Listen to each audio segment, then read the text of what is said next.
Hey everybody, this is Rydo, and the following that you're going to see is a clip from a much longer live stream in which I covered the Hearthstone Boomsday Project solo adventure of Puzzle Lab, which is a bunch of Hearthstone based card puzzles with 4 different goals of either lethal, board clear, mirroring your opponent's side of the board, or increasing your health to full health.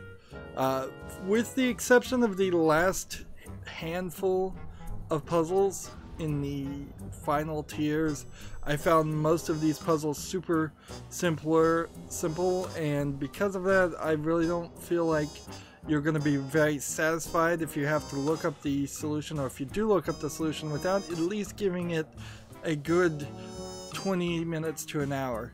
However, there are some that will undoubtedly confuse quite a few people, and that's what these solutions are for.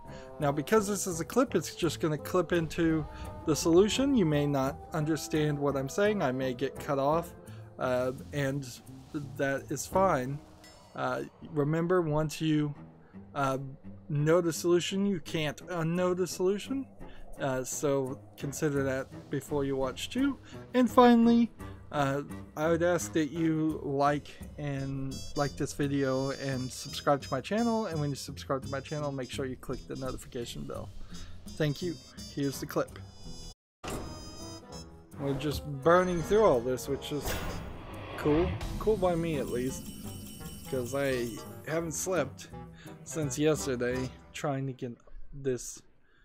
be awake around noon when this started happening. Deal 5 damage to your minions, then return it to life with full health.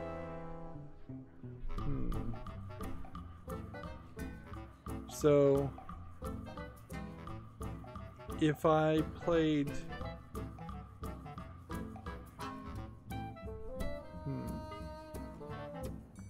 let's see. If I played this, I may get this wrong. And then do this.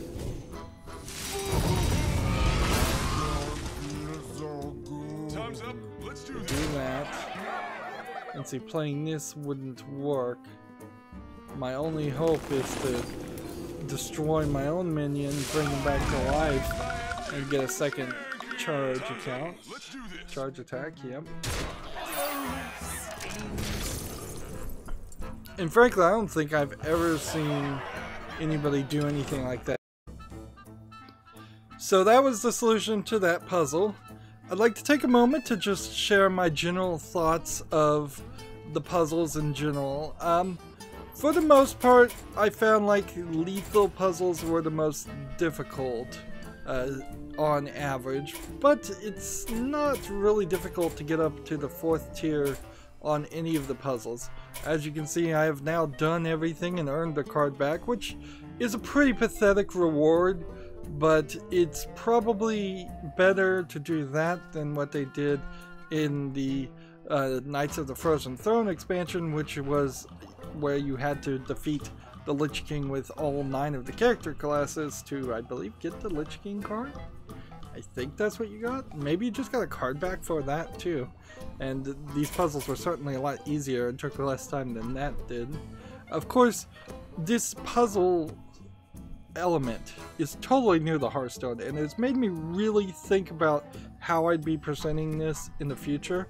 One thing I definitely do, and it's pretty much the most obvious thing, is I would separate the game audio out with the live stream audio on my microphone.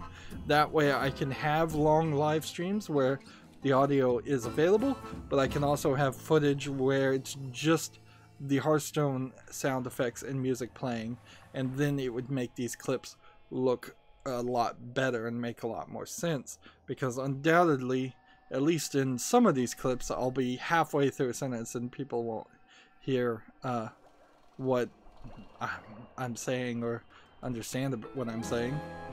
I felt like the mirror cards puzzles were sort of underused. I kind of would like to look at the numbers, but they don't really show it, so it's very possible that the first tier of Lethal had 7 puzzles and the first tier of Lethal of Mirror had like 5 puzzles, because they don't make that super obvious. The thing this expansion really needs is a submenu, so you can click on one of these groups and then pick a puzzle that you want to go back and play. At the moment, if you want to go back and play anything, you would just have to start from the beginning and cycle through it again, which is frustrating. Certainly, it's just a lack of replayability. There was a super hard 999 damage full Northshire puzzle for the final Lethal spell, and then there was a rather hard couple of final tier board clear puzzles that in total I spent probably 15 hours on just those 3 puzzles of 35 hours of streaming. And of course, when I was streaming, I was also in the middle of insomnia, so I wasn't really sleeping that well, and I was streaming while I was half asleep, and that's certainly not a great way to make try and do puzzles. But also, it's kind of hard to pre-record that footage when it was brand new, as certainly streaming was the right way to go for my channel. I got lots and lots of subscriptions and views for it.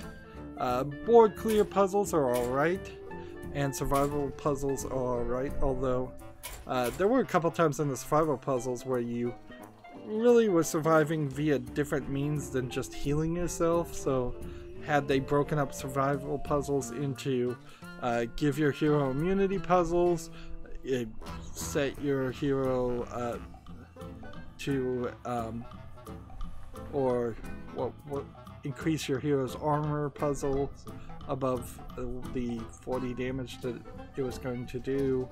There was, I think, one other way that some of the puzzles had you increase do other things other than increase your health. There's about 4 or 5 different types of puzzles they're putting under survival, which could have been broken down, and certainly that would have been it. I've seen some thoughts of people asking Activision Blizzard if they were going to let players create their own puzzles. They said that was a great idea, but they have no plans to do it, so take that for what that is. I think that would be a great idea. I think puzzles could replace tavern brawls very easily, or at least they could swap between puzzles and tavern brawls. I kind of hope there isn't a daily quest that shows up where you have to do 5 puzzles to get 50 gold, because that would be annoying, particularly for people who have already finished it. Survival puzzles were fine, and board clear puzzles were a little hard, and mirror puzzles were fine. I think Lethal really stood at least a couple steps higher than in difficulty on average than any of the other puzzles. But there's also problems with a lot of the puzzles that were given in this expansion. They just didn't do a good job, in my opinion, of using cards that already existed. There's a bunch of cards from previous Solo Adventures expansions that have never been used in regular gameplay. They didn't bring any of those back. There's a lot of heroes that could have come back from the old Solo Adventures too. There's a bunch of cards that are wild that they really didn't play too much with any of those, and they really didn't play with the cards that are standard either. Instead, they introduced some cards that just don't exist in regular gameplay. So even if you solve a puzzle using a card, if the card doesn't exist, you've not learned anything, and that inherently gets to the problem with this puzzle systems. Unless Hearthstone decides to separate itself and redefine itself as this puzzle card game and ranked collectible card game in equal parts, these puzzles don't feel like playing Hearthstone. They don't feel like playing ranked, they don't feel like playing arena, they don't feel like doing a tavern brawl. Maybe some of the tavern brawls might feel a little bit like that. They also didn't feel like they really taught you too much as far as gameplay mechanics that people might be overlooking. Of course, I'm so far into this game, I've been playing it for so long, maybe it does teach some basic things that I'm just overlooking. But yeah, there's definitely some weirdness on the puzzles that they did make and how they made it. It seems like they just kind of had never thought about this, and this was the last second idea to do this expansion. Which is weird because this expansion came way too early and has really messed up my schedule and overcommitted me to doing a lot more work, editing out so much of the footage down into just short, often less than a minute clips of the successes, whereas Hearthstone in general is the game that I can rely on to not force me to do any editing or any extra work. Well, that's it where I'm gonna wrap up with this ideas. If you want to see the entire live streams, there are 7-part videos on my channel where I live streamed the Boomsday puzzle expansions, but they are very, very rough live streams. I am not gonna deny that. There are many times, particularly at the end, where I spent 3 or 4 hours just banging my head against puzzles and don't find the solution, to the point where I actually had to look up the solution for the last 3 myself. These clip videos, I plan to release them every day, and because they're going to cause so much extra work, they're going to eventually, after Halloween, after October, Halloween month, they're going to replace a time slot on my channel. I'm just not going to play a game, or I'll probably play a game, but I'm not going to air that game until later. This entire year has been a year that's been terrible for all YouTubers, and it's sucked a lot of the energy out of the room for YouTubers and creators, me included.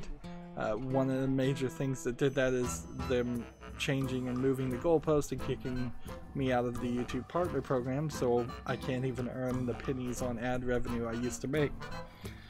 Anyways, that's where I want to wrap up. I end all my episodes the same way. I ask you to like this video, I ask you to share it with your friends, I ask you to comment, I ask you to watch every second of all my videos, because that tells YouTube's algorithm that my videos are worth watching. If you want to friend or follow me, which I would like you to do, there are links down below for Twitter, Facebook, Tumblr, Google+, Steam, and Battle.net. Yep, you can friend me on Battle.net so we could potentially play Hearthstone at some point. Also, if you want to support my channel, right now I'm asking people to friend me on Steam and gift me a game that way. Either you pick a game from my wish list or just a game you'd like to see me cover. If I do get a game gifted to me, it's going to be at the highest of priorities to cover. And if you don't want to pick, you can also gift gift cards through Steam. Or if you happen to have a Steam code through a different third-party site, you can just send that code to me through Twitter direct message. And I think that is it. So thank you for watching. Have a good evening.